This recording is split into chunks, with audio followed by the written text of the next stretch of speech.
विकासाचा अजेंडा घेऊन आणि हे वसई विरार पूर्णपणे या ठिकाणी पाहतोय गेले अनेक वर्ष काय विकास केलाय। मला वाटतं खासदारांनी जवळपास 1100 कोटी रुपये या ठिकाणी केंद्रातून देखील या ठिकाणी आणलेले आहे।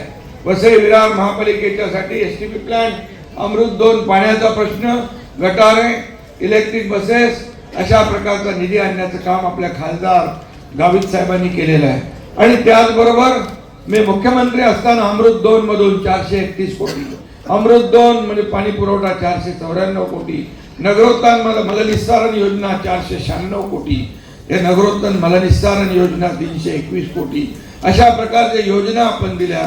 वसई विरार महापालिकेला 22-23 मध्ये 27 कोटी रुपये, महापालिका 2023-24 ला 22 कोटी रुपये, वसई विरार महापालिकेला 24-25 ला देखील 251 कोटी रुपये आणि 25-26 ला 10 कोटी रुपये।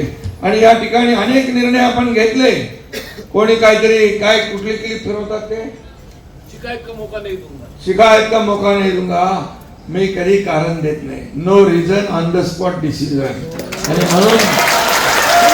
म्हणून शिवसेना हा आपल्या बाळासाहेबांच्या विचारांचा पक्ष आहे, आनंद दिघे साहेबांच्या विचारांचा पक्ष आहे, हा खऱ्या अर्थाने कार्यकर्त्यांचा पक्ष आहे, कार्यकर्त्यांचा सन्मान वाढवणारा पक्ष आहे। या पक्षात जो काम करेल तो पुढे जाईल, तर कोणी मालक नाही, कोणी नोकर नाही।